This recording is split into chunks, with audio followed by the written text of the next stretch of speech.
یہ دو الفاظ حشام کے ضبط کے پرخچے اڑانے کے لیے کافی تھے۔ اس کے تن بدن میں آگ لگ گئی۔ وہ تیزی سے آگے بڑھا اور زینب کے بازو کو اپنی فولادی گرفت میں جکڑ لیا۔ زینب درد سے بلبلا اٹھی، مگر حشام کی آنکھوں میں خون اتر آیا۔ خبردار، خبردار جو آج کے بعد مجھے لالا کہا۔ تمہارے ان دو لفظوں نے میری پوری زندگی برباد کر دی ہے۔ میں لالا نہیں، شوہر ہوں تمہارا، وہ شوہر جسے زبردستی تمہارے گلے میں باندھا گیا ہے۔ وہ دہاڑا تو زینب کا رنگ ہلدی کی طرح زرد پڑ گیا۔ وہ تو حشام کے اس روپ سے ناواقف تھی۔ اس نے تو زندگی میں پہلی بار حشام کی آنکھوں میں اپنے لیے نفرت دیکھی تھی۔ حشام نے اسے جھٹکے سے چھوڑا اور نفرت سے اسے دیکھتا ہوا بولا، میرے سامنے مت رہنا تم۔ مجھے تم سے اور تمہاری اس معصومیت سے گھن آتی ہے جس نے مجھے جذباتی بلیک میلنگ کا شکار بنایا۔ یہ کہہ کر وہ کمرے سے نکل کر بیلکونی میں چلا گیا اور زینب وہیں قالین پر بیٹھی سسکیاں لینے لگی۔ اسے سمجھ نہیں آ رہی تھی کہ اس کا کیا قصور ہے، وہ تو بس بڑوں کے حکم کی تعمیل کر رہی تھی، مگر وہ نہیں جانتی تھی کہ یہ رات اس کی زندگی کی سب سے لمبی اور اذیتناک رات ہونے والی ہے، جس کا سویرا شاید بہت دور تھا۔ یہ کیا تماشا لگا رکھا ہے تم نے لان میں؟ شرم نہیں آتی تمہیں؟ زینب کی ہنسی اس وقت حلق میں اٹک گئی جب ارحم نے اس کا دوپٹہ کھینچ کر اسے چھیڑا ہی تھا کہ اچانک سامنے سے آتے حشام کی گرجدار آواز نے وہاں موجود ہر شخص کو ساکت کر دیا۔ وہ جو بھی ایک لمحہ پہلے تک اپنے کزنز کے ساتھ بچوں کی طرح اچھل کود کر رہی تھی، حشام کے تیور دیکھ کر اس کا رنگ فق ہو گیا۔ حشام تیز قدموں سے چلتا ہوا اس کے قریب آیا اور اس کا بازو اتنی سختی سے دبوچا کہ زینب کی چیخ نکل گئی۔ تم اس گھر کی بہو ہو زینب، میری منکوہا ہو، کوئی گلی محلے کی آوارہ لڑکی نہیں جو یوں لڑکوں کے ساتھ بھاگتی پھرو۔ تمہیں ذرا بھی احساس ہے کہ تم کس کے نام سے منسوب ہو؟ حشام کی آنکھوں میں وحشت تھی۔ اسے زینب کا یہ بچپنا اور لاپرواہی اپنی توہین لگتی تھی۔ زینب نے لرزتے ہوئے ارحم اور حالہ کی طرف دیکھا جو سہمے ہوئے کھڑے تھے۔ وہ لالا، ہم تو بس کھیل رہے تھے، ارحم نے مجھے چھیڑا تھا تو اس نے روتے ہوئے صفائی دینے کی کوشش کی، مگر لالا کا لفظ سنتے ہی حشام کا ضبط جواب دے گیا۔ اس نے زینب کو جھٹکے سے چھوڑا جیسے وہ کوئی ناپاک شے ہو۔ پہاڑ میں گیا تمہارا کھیل اور تمہارا یہ معصومیت کا ڈھونگ، جاؤ دفع ہو جاؤ میری نظروں سے، اور خبردار جب کمرے سے باہر قدم نکالا۔ وہ دھاڑتا وہ اندر چلا گیا اور زینب وہیں گھاس پر بیٹھ کر پھوٹ پھوٹ کر رو پڑی۔ نکاح کو کچھ عرصہ بیت چکا تھا، مگر ان دونوں کے درمیان برف پگھلنے کے بجائے جمتی جا رہی تھی۔ اگرچہ رخصتی 2 سال بعد طے تھی، مگر ایک ہی گھر میں رہتے ہوئے حشام کا رویہ زینب کے لیے کسی عذاب سے کم نہ تھا۔ اسے بیوی تو دور انسان سمجھنے کو بھی تیار نہ تھا۔ حشام کے لیے زینب کا وجود ایک ایسی غلطی تھی جسے وہ سدھار نہیں سکتا تھا۔ وہ ایک سنجیدہ اور میچیور انسان تھا، اور زینب کی یہ حرکتیں، یہ گڑیوں سے کھیلنا، کاغذ کی کشتیاں بنانا اور ہر وقت اچھل کود کرنا اسے زہر لگتا تھا۔ زینب نے کئی بار کوشش کی کہ وہ حشام کے معیار پر پورا اترے۔ ایک بار اس نے ڈرتے ڈرتے اس کے کپڑے استری کرنے کی کوشش کی، مگر قمیض جلا بیٹھی، جس پر حشام نے اسے وہ باتیں سنائیں کہ وہ کئی دن تک سہم کر کمرے میں بند رہی۔ گھر والے بھی ان دونوں کے درمیان بڑھتی ہوئی خلیج کو محسوس کر رہے تھے، مگر دادا جان کے فیصلے کے آگے سب بے بس تھے۔ وقت پر لگا کر اڑتا رہا اور زینب اسی خوف اور امید کی کشمکش میں بڑی ہونے لگی، مگر اس کی فطرت نہ بدلی۔ وہ اب بھی وہی زینب تھی جو موقع ملتے ہی ارحم اور حالہ کے ساتھ شرارتوں میں جت جاتی تھی۔ حشام نے تنگ آ کر اسے نظر انداز کرنا شروع کر دیا تھا۔ اس نے خود کو مکمل طور پر اپنے بزنس میں غرق کر لیا تھا تاکہ گھر آ کر اسے زینب کا سامنا نہ کرنا پڑے۔ آج بھی وہ بہت بڑی مہم سر کرنے جا رہا تھا۔ اسلام آباد والی پارٹی کے ساتھ ڈیل فائنل ہونی تھی جو اس کی کمپنی کی تاریخ کی سب سے بڑی ڈیل تھی۔ اگر یہ ڈیل ہو جاتی تو کروڑوں کا فائدہ تھا، اور اگر منسوخ ہوتی تو ہمدانی گروپ دیوالیہ ہو سکتا تھا۔ وہ رات پر جاگ کر اس اہم پروجیکٹ کی فائل تیار کرتا رہا تھا۔ صبح جب وہ تیار ہو کر نیچے اترا تو اس کا ذہن صرف اور صرف اس میٹنگ میں الجھا ہوا تھا۔ ٹینشن اور دباؤ کی وجہ سے اس نے ناشتہ بھی ٹھیک سے نہیں کیا۔ بابا میں نکل رہا ہوں، دعا کیجیے گا آج فیصلہ ہمارے حق میں ہو، اس نے سکندر ہمدانی سے کہا اور عجلت میں گاڑی کی چابی اٹھا کر باہر نکل گیا۔ اس کے وہم و گمان میں بھی نہیں تھا کہ جس فائل کے لیے وہ مہینوں سے محنت کر رہا تھا، جس میں اس کی کمپنی کا مستقبل بند تھا، وہ فائل وہ اپنے کمرے کی سائڈ ٹیبل پر ہی بھول آیا، اور یہی وہ بھول تھی جو زینب کے بچپنے اور حشام کی سنجیدگی کو ایک ایسے موڑ پر لانے والی جہاں سے واپسی کا کوئی راستہ نہیں تھا۔ او شٹ، یہ میں کیا کر بیٹھا؟ میری فائل کہاں گئی؟ گاڑی کو ایک جھٹکے سے سڑک کے کنارے روکتے ہوئے حشام کے منہ سے بے اختیار نکلا اور اس نے دیوانہ وار پاس والی سیٹ پر ہاتھ مارا جو خالی پڑی تھی اور اسے منہ چڑھا رہی تھی۔ اس کے دماغ میں سائرن بجنے لگے کیونکہ وہ کوئی عام فائل نہیں تھی، بلکہ اس میں وہ تمام قانونی دستاویزات اور معاہدے کی تفصیلات تھیں جن کی بنیاد پر اسلام آباد والی پارٹی کے ساتھ ڈیل فائنل ہونی تھی۔ یہ ہمدانی گروپ کی بقا کا سوال تھا، اور اگر آج یہ ڈیل کینسل ہو جاتی تو کمپنی کا لاکھوں اور کروڑوں کا نقصان ہو سکتا تھا اور اس کی مارکیٹ ویلیو خاک میں مل سکتے تھے۔ حشام کے ماتھے پر پسینے کے قطرے نمودار ہوئے۔ اسے یاد آیا کہ صبح جلد بازی میں نکلتے وقت وہ فائل سائڈ ٹیبل پر ہی بھول آیا تھا۔ اسے فوراً گاڑی کا رخ واپس گھر کی طرف موڑا ہی تھا کہ موبائل کی اسکرین روشن ہو گئی۔ سکندر حمدانی کی کال تھی۔ حشام، کہاں ہو تم؟ کلائنٹس پہنچنے والے ہیں اور تم ابھی تک غائب ہو، سب خیریت تو ہے؟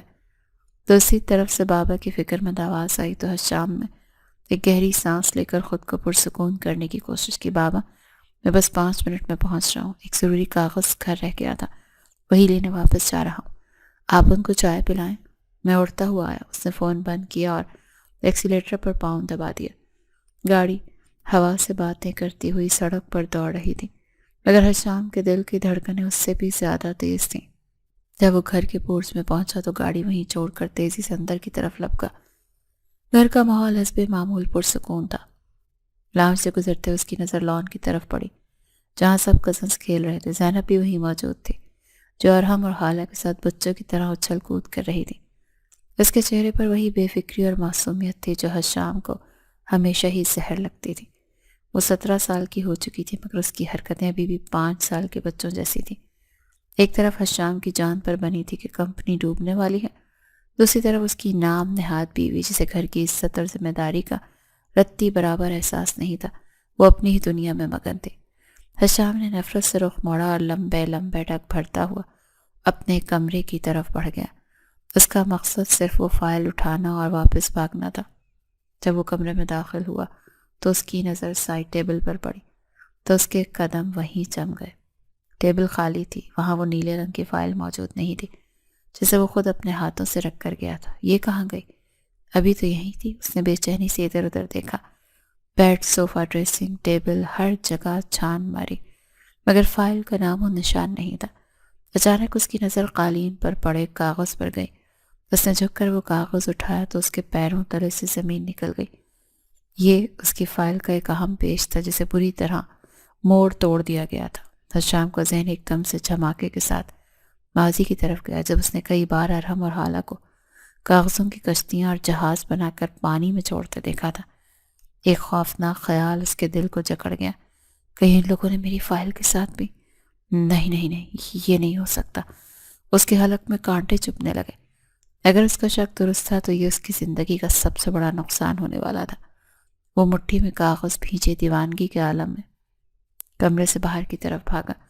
اس کا رخ لان کی طرف تھا جہاں زینب اور بچے ابھی بھی کھیل رہے تھے۔ میں مصروف تھے۔ حشام کی آنکھوں میں خون اتر آیا تھا کیونکہ اسے اپنی محنت اور کمپنی کا مستقبل ان بچوں کے ہاتھوں تباہ ہوتا نظر آ رہا تھا، اور اگر ایسا تھا تو آج خیر کسی کی نہیں تھی۔ حشام کے قدموں کی دھمک زمین کو لرزا رہی تھی اور اس کے ہاتھوں میں موجود وہ کچلا ہوا کاغذ اس بات کا ثبوت تھا کہ کوئی بہت بڑا طوفان ہمدانی ہاؤس کی دیواروں کو ہلانے کے لیے پر تول رہا ہے۔ وہ راہداری عبور کرتا ہوا جب پورچ کی طرف بڑھا تو اس کی آنکھوں میں وحشت رقص کر رہی تھی۔ اس کا ذہن ابھی بھی اس بات کو تسلیم کرنے سے انکاری تھا کہ اس کی راتوں کی نیندیں حرام کر کے بنائی گئی محنت یوں ضائع ہو سکتی ہے۔ وہ فائل محض چند کاغذوں کا مجموعہ نہیں تھی بلکہ ہمدانی گروپ آف انڈسٹریز کا مستقبل تھی جس پر سینکڑوں ملازمین کے روزگار اور خاندان کی عزت کا دار و مدار تھا۔ اگر وہ کاغذات ضائع ہو جاتے تو وہ اپنے باپ سکندر حمدانی کو کیا منہ دکھاتا جس وقت کلائنٹس کے سامنے بیٹھے اس کی آمد کے منتظر تھے، اور اتنے شدید ذہنی دباؤ اور غصے کی کیفیت میں وہ لان کے داخلی دروازے پر پہنچا تو سامنے کا منظر دیکھ کر اس کے جسم کا سارا خون جیسے پیروں میں جم گیا۔ لان میں دوپہر کی کھلی دھوپ پھیلی ہوئی تھی اور سوئمنگ پول کا نیلا پانی سورج کی شعاؤں سے چمک رہا تھا۔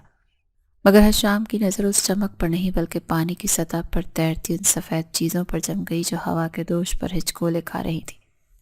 یہ منظر اتنا بھیانک اور دل دہلا دینے والا تھا کہ حشام کی سانسیں پل بھر کے لیے رک گئیں۔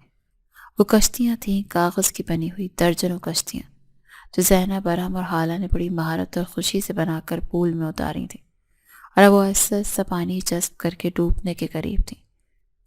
حشام کو اپنی آنکھوں کے آگے اندھیرا چھاتا محسوس ہوا جب اس نے غور کیا کہ ان کشتیوں پر وہی مخصوص سرکاری مہریں اور ٹائپ شدہ تحریر نظر آ رہی تھی جو اس کی ڈیل کے فائنل کا حصہ تھی۔ نہیں، یہ نہیں ہو سکتا، یا اللہ یہ خواب ہو۔ اس کے دل سے ایک بے آواز چیخ نکلی۔ اس کی برسوں کی محنت، اس کی ساکھ، اس کا وقار، سب کچھ اس کی آنکھوں کے سامنے زینب کے بچپنے کی بھینٹ چڑھ رہا تھا۔ پانی میں گھلتی ہوئی سیاہی اسے اپنے ارمانوں کا خون لگ رہی تھی۔ یہ صدمہ اتنا شدید تھا کہ چند لمحوں کے لیے وہ گم کھڑا رہ گیا۔ دوسری طرف پول کے کنارے بیٹھی زینب اور بچے اپنی دھن میں مگن تھے، اور ہم ایک اور کاغذ پھاڑ کر اس کی کشتی بنا رہا تھا، جبکہ زینب تالیاں بجا کر اپنی کشتی کو آگے بڑھانے کا مشورہ دے رہی تھی۔ اسے خبر ہی نہیں تھی کہ اس کی پشت پر کھڑا شخص کس عذاب سے گزر رہا ہے، اور اس کی یہ معصوم خوشی کتنی مہنگی پڑنے والی ہے۔ اچانک حشام کا ضبط کا بندھن ٹوٹا، اور اس کے حلق سے ایک ایسی دھاڑ نکلی جس نے لان میں موجود ہر جی روح کو ہلا کر رکھ دیا۔ یہ کیا کیا تم لوگوں نے؟ اس کی آواز میں شیر جیسی گرج تھی۔ زینب کے ہاتھ تالیاں بجاتے ہوئے رک گئے اور ارحم کے ہاتھ سے کاغذ چھوٹ کر گر پڑا۔ سب نے خوفزدہ ہو کر پلٹ کر دیکھا تو وہاں حشام ہمدانی کھڑا تھا، جس کا چہرہ غصے سے سرخ انگارے کی طرح دہک رہا تھا اور ماتھے کی رگیں ابری ہوئی تھیں۔ زینب کا رنگ ایسا سفید پڑا جیسے اس کے جسم سے خون نچوڑ لیا گیا ہو۔ وہ حشام کے مزاج سے واقف تھے، مگر آج اس کی حالت دیکھ کر اسے اپنی موت نظر آ رہی تھی۔ حشام تیز قدموں سے چلتا ہوا ان کے سر پر پہنچا اور پول میں تیرتی ہوئی کشتیوں کی طرف اشارہ کیا۔ تمہیں اندازہ ہے یہ کاغذات کیا ہیں؟ تمہیں پتہ ہے تم نے کیا تباہی مچائی ہے؟ اس کا بس نہیں چل رہا تھا کہ وہ کیا کر گزرے۔ بچے سہم کر ایک دوسرے کے پیچھے چھپنے لگے۔ وہ لالا، ہم تو بس، ارحم نے ہکلاتے ہوئے بولنے کی کوشش کی، مگر حشام کی ایک گھوری نے اس کی آواز بند کر دی۔ کس کا آئیڈیا تھا یہ؟ کس نے کہا تھا میری ٹیبل سے فائل اٹھانے کو؟ بولو، ورنہ آج میں کسی کا لحاظ نہیں کروں گا۔ حشام کا لہجہ اتنا کاٹدار تھا کہ حالہ رونا شروع ہو گئی، اور اس نے کپکپاتی انگلی سے زینب کی طرف اشارہ کیا۔ زینب، آپ ہی نے کہا تھا، انہوں نے کہا تھا کشتیوں کی ریس لگاتے ہیں۔ یہ سننا تھا کہ حشام کی نظریں زینب پر مرکوز ہو گئیں۔ وہ مجرموں کی طرح سر جھکائے کھڑی تھی۔ اس کے دوپٹے کا پلو مٹی سے اٹا ہوا تھا اور آنکھوں میں دہشت تھی۔ حشام کو لگا تھا کہ زینب نے جان بوجھ کر اس سے انتقام لیا۔ اس کی ساری نفرت، ساری کوفت اور پچھلے 2 سالوں کا دباؤ ایک دم امڈ آیا۔ وہ ایک قدم آگے بڑھا تو زینب خوف کے مارے 2 قدم پیچھے ہٹی۔ تم انسان ہو یا کوئی عذاب؟ پہلے میری زندگی برباد کی، میرے سکون کا بیڑا غرق کیا، اور اب میرے کاروبار اور میری عزت کے پیچھے پڑ گئی ہو۔ حشام غرایا اور اس کی طرف مزید بڑھا۔ زینب نے نفی میں سر ہلایا۔ اس کی زبان تالو سے چپک گئی۔ وہ بس اتنا کہنا چاہتی تھی کہ وہ نہیں جانتی تھی کہ یہ کاغذات اتنے اہم ہیں۔ وہ تو بس ان کی بیک سائڈ کو کوڑا سمجھ کر استعمال کر رہی تھی، لیکن حشام اس وقت کچھ سننے کی صلاحیت کھو چکا تھا۔ آج میں تمہارا یہ بچپنا ہمیشہ کے لیے ختم کر دوں گا۔ تم نے میرے باپ کی عزت مٹی میں ملا دی۔ زینب، حشام نے غصے میں ہاتھ اٹھایا جیسے اسے پکڑنا چاہتا ہو۔ اچانک حملے سے گھبرا کر زینب نے بے دہانی میں تیزی سے پیچھے کی طرف قدم بڑھائے، مگر وہ بھول گئی تھی کہ وہ پول کے بالکل کنارے پر کھڑی ہے۔ اس کا پاؤں پھسلا اور اس کا توازن بگڑ گیا۔ حشام لالا، اس کے منہ سے آخری چیخ نکلی، اور اگلے ہی لمحے زوردار چھپاکی کی آواز آئی۔ زینب سیدھی گہرے پانی میں جا گری۔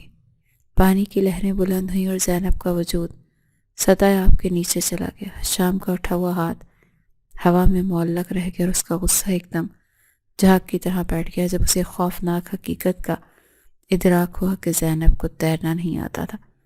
وہ پانی سے شدید ڈرتی تھی۔ چند لمحے پہلے تک جو حشام آگ بگولا تھا، اب اس کے چہرے پر موت کی ایسی زردی چھا گئی۔ وہ پول میں زینب کے ہاتھ پاؤں مارنے کی آوازیں اور پانی کے بلبلے اس کی موت کا پیغام دے رہی تھی، وہ ڈوب رہی تھی، اور یہ منظر ہر شام کو لگا جیسے اس کا اپنا سانس رک رہا ہو۔ اس کے تو وہم و گمان میں بھی نہیں تھا کہ فائل کا نقصان ایک جان کے نقصان میں بدلنے والا ہے۔ پانی کے چپاکے کی وہ آواز کسی دھماکے سے کم نہیں تھی جس نے وہاں موجود ہر آواز کو نکل لیا۔ حشام جو ابھی ایک لمحہ پہلے تک غصے کی آگ میں جل رہا تھا، اب اس کے قدموں تلے سے جیسے زمین ہی نکل گئی تھی جب اس کے کانوں میں حالانکہ خوف زدہ چیخ گونجی، زینب آپی! اور اس کے ساتھ ہی پانی میں ڈوبتے ابھرتے زینب کے ہاتھ نظر آئے جو زندگی کی بھیک مانگ رہے تھے۔ شام کا دل ایک لمحے کے لیے دھڑکنا بھول گیا، کیونکہ وہ جانتا تھا کہ زینب پانی سے کتنا ڈرتی ہے اور اسے تیرنا نہیں آتا۔ اس کی آنکھوں کے سامنے اندھیرا چھانے لگا، اس کے دماغ سے فائل، ڈیل، کلائنٹس، نقصان، سب کچھ محو ہو گیا۔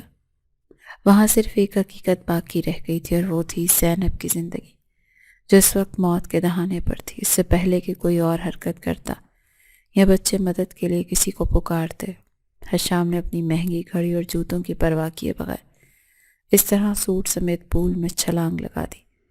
ٹھنڈے پانی نے اس کے جسم کو چھوا تو اسے ہوش آیا، مگر اس کا سارا دھیان زینب کی طرف تھا جب سطح آب سے نیچے جا رہی تھی۔ حشام نے پانی کو چیرتے ہوئے چند لمحوں میں یہ فاصلہ طے کیا اور زینب کے بازو کو پکڑ کر اسے اوپر کھینچا۔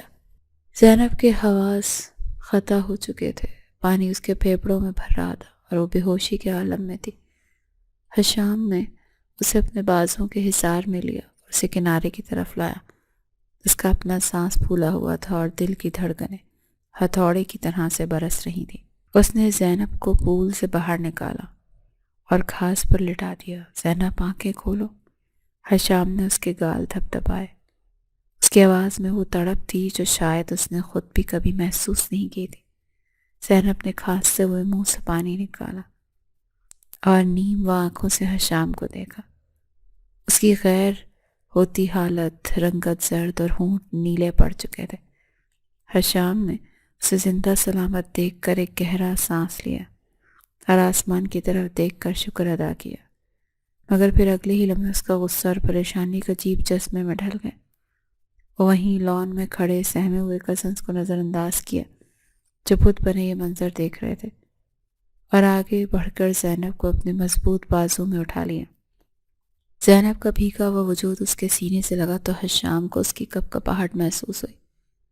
اسے لے کر سیدھا اندر کی طرف بھاگا۔ راستے میں کوئی ملازم یا گھر کا فرد نظر نہیں آیا، اور یہ حشام کے لیے اچھا ہی تھا۔ اسے لے کر سیدھا اپنے بیڈ روم میں آیا اور دروازہ لات مار کر بند کر دیا۔ اس نے زینب کو بیڈ پر تقریباً پٹکتے ہوئے لٹایا اور جلدی سے الماری سے ایک بڑا تولیہ نکال کر اس کے اوپر ڈال دیا۔ زینب سردی اور خوف سے بری طرح سے کانپ رہی تھی، اس کے دانت بج رہے تھے اور آنکھوں میں وہی پرانا خوف تھا جو وہ حشام کے لیے رکھتی تھی۔ حشام خود بھی شرابور تھا، اس کے بالوں سے پانی ٹپک کر قالین پر گر رہا تھا۔ اس نے غصے سے اپنا کوٹ اتارا اور فرش پر پھینک دیا۔ کیا ضرورت تھی پیچھے ہٹنے کی؟ اگر میں وقت پر نہ پہنچتا تو تم جانتی ہو نا کہ وہاں کتنا گہرا پانی تھا۔ حشام اس پر جھکا تو زینب سہم کر پیچھے ہوئی۔ اس نے اپنے دونوں ہاتھ جوڑ دیے۔ سوری لالا، پلیز مجھے مت مارنا، میں نہیں جانتی تھی فائل اتنی ضروری ہے۔ اس کی آواز میں ایسی بے چارگی تھی کہ پتھر بھی پگھل جائے، مگر لالا کا لفظ سنتے ہی حشام کی رگیں تن گئی۔ وہ جب ہی اس کی جان بچا کر لایا تھا، پھر سے اسی اذیتناک کیفیت میں مبتلا ہو گیا۔ اس نے آگے بڑھ کر زینب کے دونوں کاندھے پکڑے اور اسے جھنجھوڑ کر رکھ دیا۔ میں نے کتنی بار کہا ہے مجھے لالا مت کہا کرو، کیوں سمجھ نہیں آتی تمہیں؟ میں شوہر ہوں تمہارا مجازی خدا، کب تک اس رشتے کی توہین کرتی رہو گی تم؟ حشام کی آواز میں اتنی شدت تھی کہ زینب کی آنکھوں سے ٹپ ٹپ آنسو گرنے لگے۔ وہ اس شخص کے بدلتے ہوئے روپ سے خائف تھی۔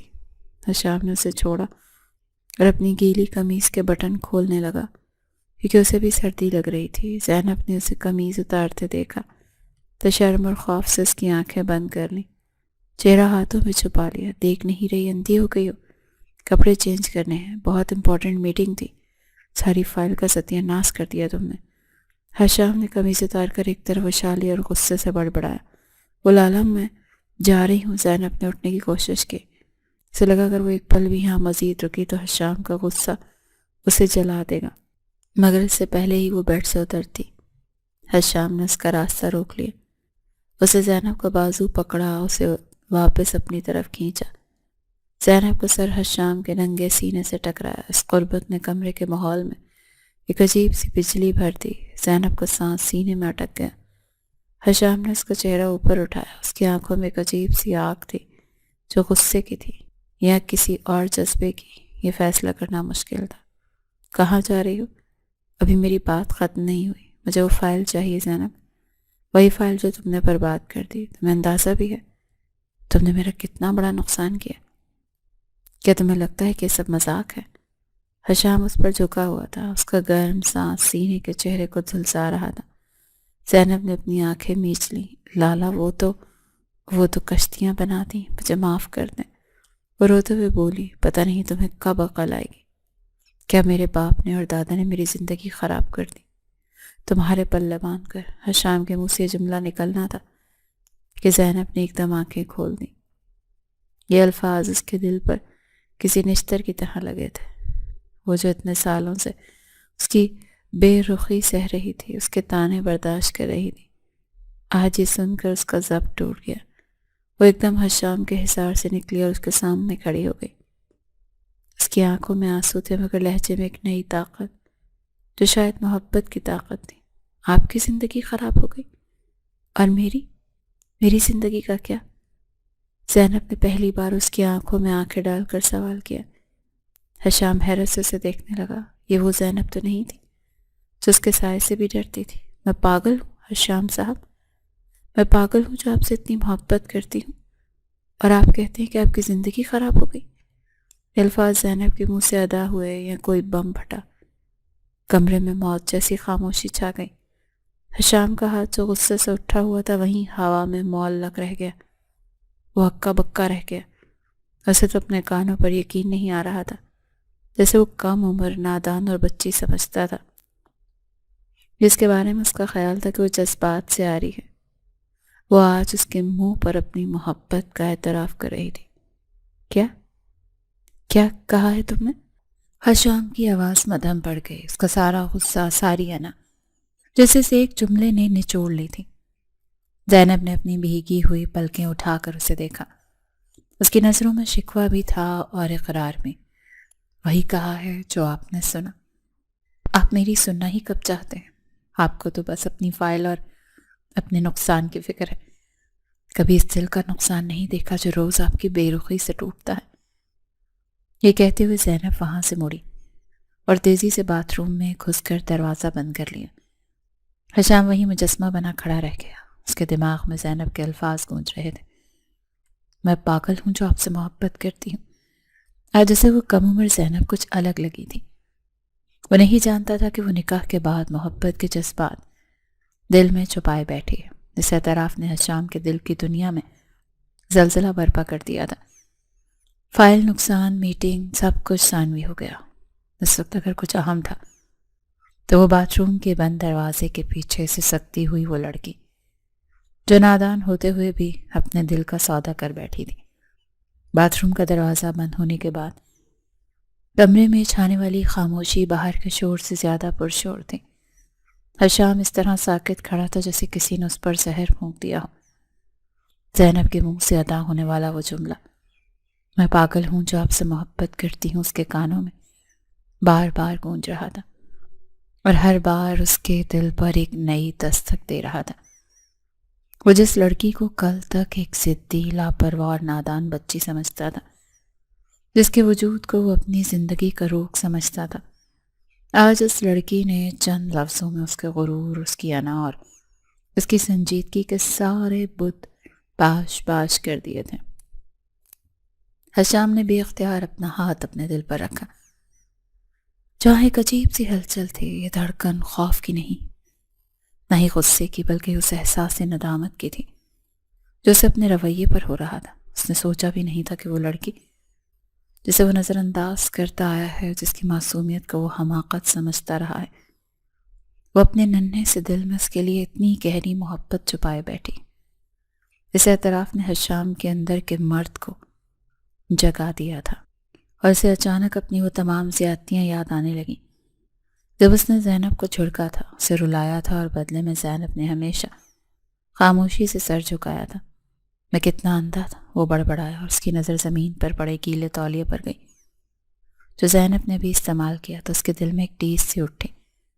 ایک شدید خواہش پیدا ہوئی کہ وہ بھی اس دروازے کو کھلوائے اور زینب کو بتا دے کہ وہ تنہا نہیں ہے، مگر اس کی انا اور مردانہ وجاہت ابھی بھی آڑے آ رہی تھی۔ وہ جانتا تھا کہ ابھی اس کا دماغ الجھا ہوا ہے، ابھی وہ کسی بھی فیصلے پر پہنچنے سے قاصر ہے۔ اس نے گہری سانس لی اور اپنے گیلے کپڑے تبدیل کرنے لگا۔ اس دوران اس کا موبائل مسلسل بج رہا تھا، سکندر حمدانی کی کالز آ رہی تھیں، مگر حشام نے فون سائلنٹ پر لگا کر ایک طرف پھینک دیا۔ آج اسے کسی کلائنٹ، کسی ڈیل یا کسی منافع کی پرواہ نہیں تھی۔ اس کا سب سے بڑا سرمایہ تو اس کے کمرے میں موجود تھا، جسے وہ کھونے کے قریب تھا۔ تقریباً آدھے گھنٹے بعد باتھ روم کا دروازہ آہستگی سے کھلا اور زینب باہر نکلی۔ اس کی آنکھیں رونے کی وجہ سے سرخ ہو رہی تھیں اور چہرہ مرجھایا ہوا تھا۔ اس نے ڈرتے ڈرتے نظر اٹھا کر کمرے کا جائزہ لیا۔ اسے یقین تھا کہ حشام ابھی بھی غصے میں ہوگا اور شاید اس پر ہاتھ اٹھائے، مگر سامنے کا منظر دیکھ کر وہ ٹھٹک گئی۔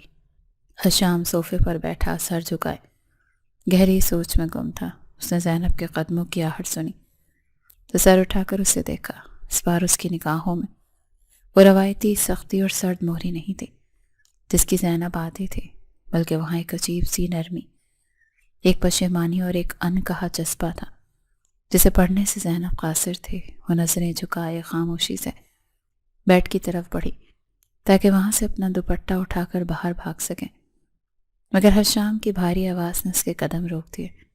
زینب! یہ پکار اتنی نرم تھی کہ زینب کا دل اچھل کر حلق میں آ گیا۔ وہ وہیں رک گئی مگر مڑ کر نہیں دیکھا۔ جی؟ اس کی آواز بمشکل نکلی۔ حشام اپنی جگہ سے اٹھا اور آہستہ آہستہ چلتا ہوا اس کے قریب آیا۔ زینب کا سانس رکنے لگا۔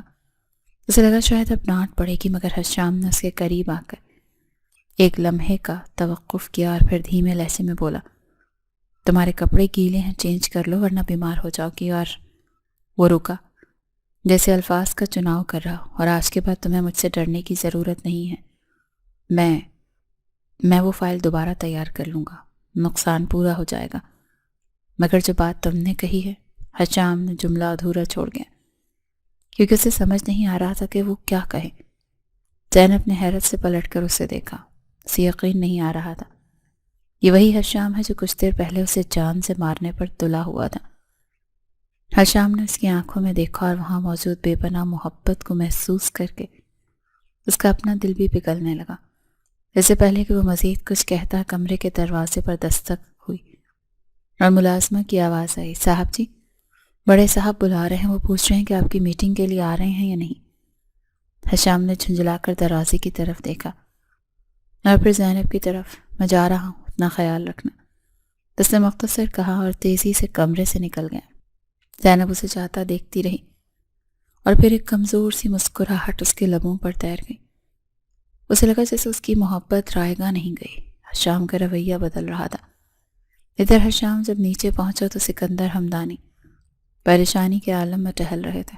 حشام، کہاں رہ گئے تھے تم؟ کلائنٹ سے انتظار کر کے چلے گئے، وہ ڈیل کینسل کر کے، تمہیں اندازہ ہے ہمارا کتنا نقصان ہوا؟ باپ کی پریشان آواز سن کر حشام کے چہرے پر کوئی ملال نہیں آیا۔ اس نے اطمینان سے باپ کے کاندھے پر ہاتھ رکھا۔ بابا جان، جان ہے تو جہان ہے، ڈیل پھر مل جائے گی، پیسہ پھر آ جائے گا، مگر آج میں نے جو کچھ سیکھا ہے وہ کروڑوں سے زیادہ قیمتی ہے۔ سکندر حمدانی حیرت سے بیٹے کا چہرہ دیکھنے لگے جو نقصان پر افسردہ ہونے کے بجائے پرسکون لگ رہا تھا۔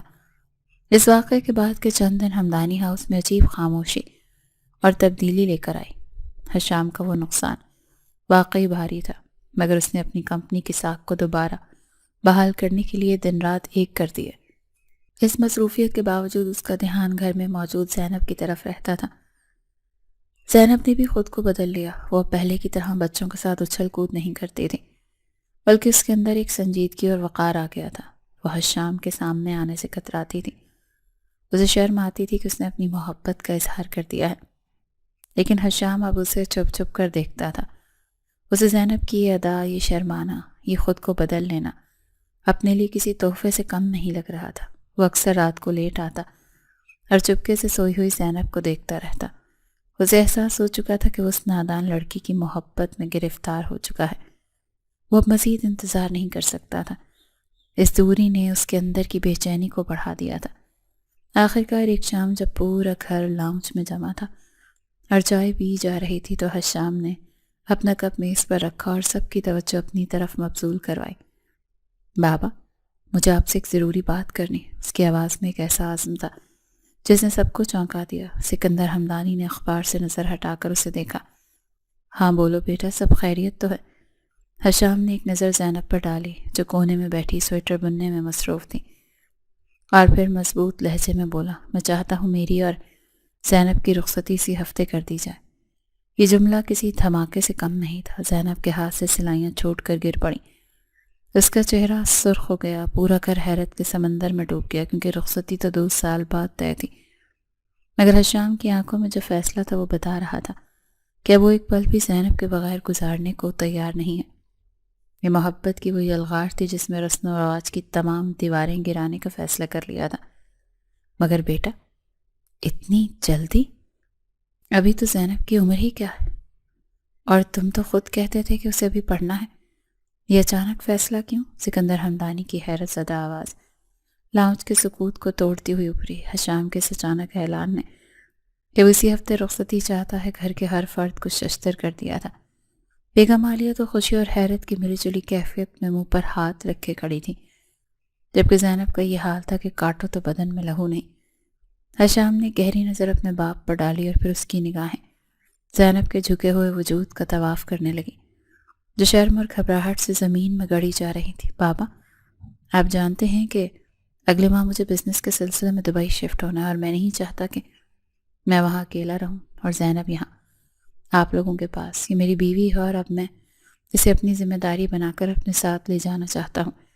حشام کا لہجہ اتنا مضبوط اور دو ٹوک تھا کہ اس میں انکار کی کوئی گنجائش نہیں تھی۔ سکندر ہمدانی نے بیٹے کے چہرے پر موجود سنجیدگی دیکھی تو ہلکا سا مسکرا کر رضامندی ظاہر کر دی، مگر زینب سے یہ سب برداشت نہیں ہوا۔ اس کے اندر جذبات کا ایک ایسا سیلاب امڈ آیا جس کا سامنا کرنا اس کے لیے ناممکن تھا۔ وہ تیزی سے اٹھی اور بنا کسی کی طرف دیکھے تقریباً بھاگتے ہوئے اپنے کمرے کی طرف لپکی۔ اس کا یوں شرما کر بھاگنا حشام کی نظروں سے چھپا نہ رہ سکا، اور اس کے لبوں پر ایک فاتحانہ مسکراہٹ ابھری۔ 2 دن ہمدانی ہاؤس میں ہنگامی بنیادوں پر تیاریاں شروع ہو چکی تھیں۔ اگرچہ نکاح پہلے ہو چکا تھا، مگر رخصتی کی رسم دھوم دھام سے ہونی تھی۔ زینب اب پہلے کی طرح بچوں کے ساتھ اچھل کود نہیں کرتی تھی، بلکہ اپنے کمرے تک محدود ہو گئی تھی۔ وہ زینب جو کل تک چھتوں پر پتنگیں اڑاتی تھی، اب نظریں جھکائے شرماتی پھرتی تھی۔ اور حشام کی حالت تو سب سے عجیب تھی۔ وہ آفس جاتا تو اس کا دھیان گھر میں ہوتا، گھر آتا تو اس کی نظریں زینب کو ڈھونڈتی۔ یہ آنکھ میں چولی حشام کو دیوانہ کر رہی تھی۔ رخصتی سے ایک رات پہلے گھر میں مہندی کا فنکشن تھا۔ زینب پیلے رنگ کے جوڑے میں ملبوس کچن کی طرف گئی تاکہ پانی پی سکے کہ اچانک کسی نے پیچھے سے دروازہ لاک کر دیا۔ زینب پلٹی تو سامنے حشام کھڑا تھا۔ مدھم روشنی میں اس کا چہرہ بے حد پرکشش اور پرجلال لگ رہا تھا۔ حشام، آپ یہاں کیا کر رہے ہیں؟ زینب نے گھبرا کر پوچھا، مگر حشام نے اطمینان سے اس کا راستہ روک لیا اور اس کے اتنا قریب آیا کہ زینب کو اس کی سانسوں کی تپش محسوس ہونے لگی۔ دیکھ لینے تو اپنی بیوی کے پاس آیا ہوں، کوئی گناہ نہیں کر رہا۔ حشام کا لہجہ بھاری اور سرگوشی نما تھا۔ تم مجھ سے بھاگ کیوں رہی ہو زینب؟ اس دن تو بڑا دعویٰ کر رہی تھی کہ پاگل ہوں جو محبت کرتی ہوں۔ اب جب میں اس محبت کا جواب دینے آیا ہوں تو تم چھپ رہی ہو۔ حشام کے اس جملے نے زینب کو پانی پانی کر دیا۔ وہ تو میں نے غصے میں کہا تھا۔ اس نے جھوٹ بولنے کی ناکام کوشش کی تو حشام نے اس کے گال کو انگلی سے چھوا اور مسکرا کر بولا، اچھا تو پھر تیار رہنا، کیونکہ میں غصے میں کہی گئی باتوں کا بدلہ بہت سود سمیت لیتا ہوں، اور وہ بدلہ میں کل رات لوں گا۔ یہ کہہ کر اس نے راستہ چھوڑ دیا اور زینب لرزتے قدموں سے وہاں سے نکلی تو اسے لگا جیسے اس کے پیر زمین پر نہیں پڑ رہے۔ حشام کا وہ جملہ اس کے وجود میں آگ لگا گیا تھا۔ اگلی صبح سورج اپنی تمام تر آب و تاب کے ساتھ طلوع ہوا۔ یہ وہ دن تھا جب زینب کو ہمیشہ کے لیے اپنا گھر چھوڑ کر حشام کے سنگ جانا تھا۔ بارات کی آمد پر جب حشام نے شیروانی میں ملبوس ہال میں قدم رکھا تو اس کی نظریں سیدھے اسٹیج پر بیٹھی زینب پر جم گئی۔ اسے لگا جیسے کائنات سمٹ کر بس اسی ایک نقطے پر آ گئی ہے۔ اس کی آنکھوں میں ستائش اور ملکیت کا ایسا رنگ تھا جس نے زینب کے دل کو ایک انوکھا اطمینان بخشا۔ وہ جان گئی تھی کہ اب وہ تنہا نہیں ہے۔ اس کا محافظ، اس کا شوہر، اس کا لالا اب اس کا عاشق بن کر اسے اپنے ساتھ لے جانے کے لیے تیار کھڑا ہے۔ ہال میں بجنے والی شہنائیوں کی گونج اب سسکیوں میں ڈھل چکی تھی، کیونکہ وہ گھڑی آن پہنچی تھی جس کا ہر لڑکی کو انتظار بھی ہوتا ہے اور خوف بھی۔ رخصتی کا وقت زینب جب اپنے باپ کی دہلیز سے نکلنے لگی تو اسے یوں لگا جیسے اس کا کلیجہ کٹ رہا ہو۔ اس کی آنکھیں اپنے والدین کو ڈھونڈ رہی تھیں جو آج اس اہم دن پر موجود نہیں تھے۔ سکندر ہمدانی نے آگے بڑھ کر لرزتے ہاتھوں سے قرآن کا سایہ اس کے سر پر کیا تو ان کی اپنی داڑھی آنسوؤں سے تر ہو گئی۔ میری بیٹی، آج تم پرائے گھر جا رہی ہو، مگر یاد رکھنا وہ گھر بھی تمہارا ہی ہے۔ اسود بھائی نہیں ہے تو کیا ہوا، میں تو زندہ ہوں۔ انہوں نے زینب کا ماتھا چوما اور پھر اس کا ٹھنڈا یخ ہاتھ حشام کے مضبوط ہاتھ میں تھما دیا۔ حشام، میں اپنی عزت، اپنی بیٹی تمہارے حوالے کر رہا ہوں، اس کا خیال رکھنا۔ حشام نے باپ کی نم آنکھوں میں دیکھا اور ایک پختہ عزم کے ساتھ زینب کی ہتھیلی کو اپنی گرفت میں لے لیا۔ آپ بے فکر رہیں بابا، زینب میری عزت ہے اور اپنی عزت کی حفاظت کرنا میں خوب جانتا ہوں۔ اس جملے میں ایک ایسا مان تھا جس نے زینب کو روتے ہوئے دل کو قرار بخشا۔ گاڑی میں بیٹھتے ہی زینب نے اپنا چہرہ گھٹنوں میں چھپا لیا۔ گاڑی کی کھڑکیوں سے گزرتے ہوئے شہر کی روشنیوں کو دیکھ کر اسے اپنا ماضی یاد آ رہا تھا۔ وہ بچپن، وہ شرارتیں، وہ کاغذ کی کشتیاں، وہ حشام لالا جسے وہ دیکھ کر چھپ جاتی تھی۔ آج وہی شخص اس کے برابر میں بیٹھا تھا اور اب وہ صرف اس کا شوہر تھا۔ حشام نے ڈرائیونگ سیٹ کے بجائے آج پچھلی نشست سنبھالی تھی۔ اس نے خاموشی سے زینب کا کانپتا ہوا ہاتھ اپنے ہاتھ میں لے لیا۔ زینب نے چونک کر اسے دیکھا مگر حشام کی نظریں سامنے تھیں۔ اس کے لبوں پر ایک ہلکی سی مسکراہٹ تھی۔ اب رونا بند کرو، میں تمہیں کسی جیل خانے میں نہیں لے کر جا رہا، اپنے گھر لے جا رہے ہیں ہم۔ اس کے لہجے کی نرمی نے زینب کو حیران کر دیا۔ گھر پہنچنے تک زینب کی دھڑکنیں کسی طبل کی طرح بج رہی تھیں۔ رسموں کے بعد جب اسے دلہن بنا کر اس کمرے میں بٹھایا گیا جہاں کچھ عرصہ پہلے تک وہ حشام کی صرف ڈانٹ کھاتی تھی تو اسے ہر چیز ہی بدلی ہوئی نظر آ رہی تھی۔ کمرے کو گلاب اور موتی کے پھولوں سے سجایا گیا تھا جن کی بھینی بھینی خوشبو نے ماحول کو مزید سحر انگیز بنا دیا تھا۔ زینب بیڈ کے وسط میں سمٹ کر بیٹھی ہوئی تھی اور اس کا دل چاہ رہا تھا کہ زمین پھٹے اور وہ اس میں سما جائے۔ کچھ دیر بعد دروازے کے لاک کھلنے کی آواز آئی اور زینب کا سانس حلق میں اٹک گیا۔ حشام اندر داخل ہوا تو اس نے شیروانی اتار کر ایک طرف رکھی اور آہستگی سے چلتا ہوا بیڈ کی طرف آیا۔ کمرے میں چھائی خاموشی میں صرف ان دونوں کی سانسوں کی آوازیں ہی سنائی دے رہی تھیں۔ حشام نے بیڈ کے کنارے بیٹھ کر زینب کی طرف دیکھا جو گھونگھٹ میں چھپی لرز رہی تھی۔ اس نے آگے بڑھ کر نرمی سے اس کے سر سے بھاری دوپٹہ ہٹایا تو زینب کا جھکا ہوا چہرہ کسی چاند کی طرح نکل کر حشام کی آنکھوں میں آیا۔ ستائش کی ایسی چمک تھی جیسے دیکھ کر زینب کی پلکیں بوجھل ہو گئیں۔ وہ جانتی تھی کہ یہ رات ان کے رشتے کی نئی شروعات ہے، وہ رات جب نادانی کے پردے ہٹ جائیں گے اور محبت کا حقیقی سفر شروع ہوگا۔ حشام نے اس کی ٹھوڑی کو اپنی انگلیوں کی پوروں سے چھوا اور اس کا چہرہ اوپر اٹھایا۔ زینب نے نہ چاہتے ہوئے بھی اپنی جھیل سی آنکھیں اٹھا کر اپنے مجازی خدا کو دیکھا جس کی آنکھوں میں آج صرف اور صرف محبت ٹھاٹھیں مار رہی تھی۔ کمرے میں پھیلی ہوئی موتی اور گلاب کی مہک نے ماحول پر ایک سحر طاری کر رکھا تھا، مگر اس سحر سے زیادہ وہ خاموشی بول رہی تھی جو حشام اور زینب کے درمیان حائل تھی۔ حشام کی نظریں زینب کے جھکے ہوئے چہرے کا طواف کر رہی تھیں۔ وہ سرخ جوڑے میں ملبوس کسی کھلے ہوئے گلاب کی طرح سے لگ رہی تھی۔ حشام نے گہری سانس لے کر اس حسن کو اپنی آنکھوں میں اتارا اور آہستگی سے اپنا ہاتھ بڑھا کر زینب کے ٹھنڈے یخ ہاتھ کو اپنی گرم گرفت میں لیا۔ زینب کے وجود میں ایک لہر سی دوڑ گئی۔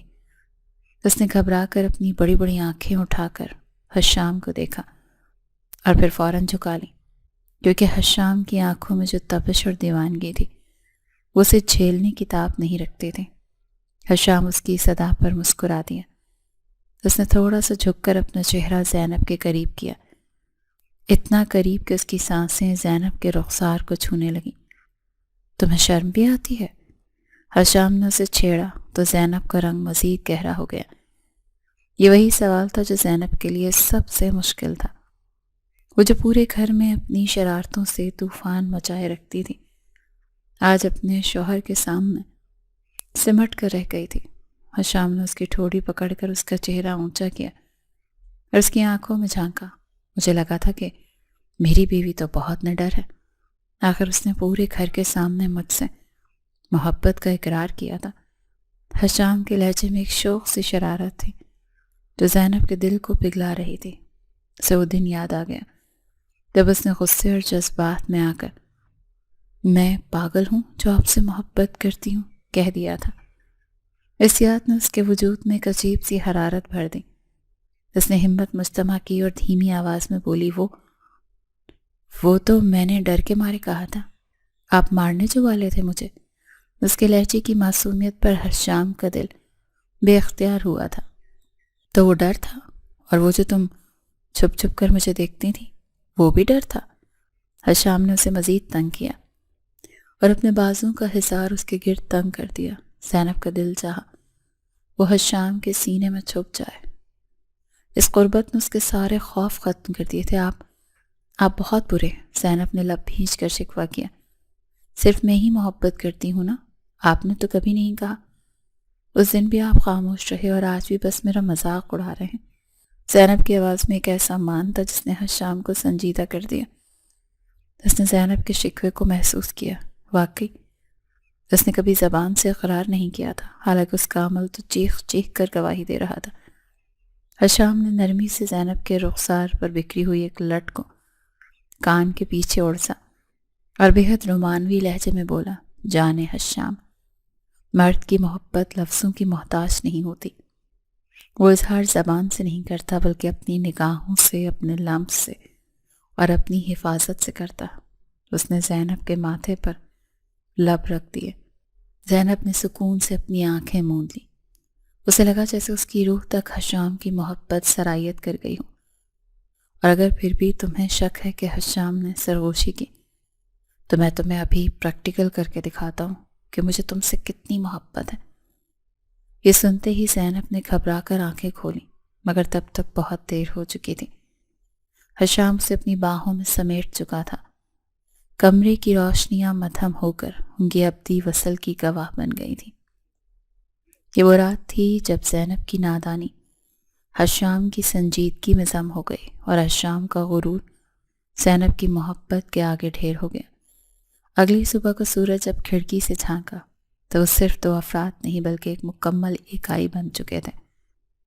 زینب نے آنکھ کھولی تو اس نے خود کو حشام کے بازو پر سر رکھے پایا۔ حشام جاگ رہا تھا اور اسے ہی دیکھ رہا تھا۔ تیار ہو جاؤ بیگم، دبئی کی فلائٹ ہے، ایک نیا سفر شروع کرنا ہے ہم نے، حشام نے مسکراتے ہوئے کہا۔ زینب نے اس بات میں سر ہلایا، مگر وہ جانتی تھی کہ اصل سفر تو شروع ہو چکا، وہ سفر جو لالا کے خوف سے شروع ہوا تھا اور اب ہم سفر کی محبت پر محیط تھا۔ ناشتے کی میز پر جب یہ نو بیہتا جوڑا آیا تو سکندر ہمدانی اور بیگم عالیہ کے چہروں پر اطمینان کی مسکراہٹ تھی۔ حشام نے زینب کا ہاتھ تھام رکھا تھا اور زینب کے چہرے پر جو نکھار اور سکون تھا وہ بتا رہا تھا کہ اب اسے کسی لالا کا ڈر نہیں ہے، بلکہ وہ اپنے شوہر کے مان میں لپٹی ہوئی ہے۔ رخصتی کا منظر جذباتی ضرور تھا مگر اس میں اداسی نہیں تھی۔ گاڑی میں بیٹھتے ہوئے زینب نے مڑ کر اپنے گھر کو دیکھا جہاں اس کا بچپن گزرا تھا، جہاں اس نے کاغذ کی کشتیاں بنائی تھیں، جہاں اس نے حشام سے چھپ کر آنسو بہائے تھے۔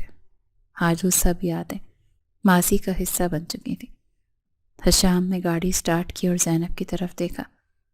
کیا سوچ رہی ہو؟ اس نے نرمی سے پوچھا۔ زینب نے مسکرا کر نفی میں سر ہلایا اور اپنا سر حشام کے کاندھے پہ رکھ دیا۔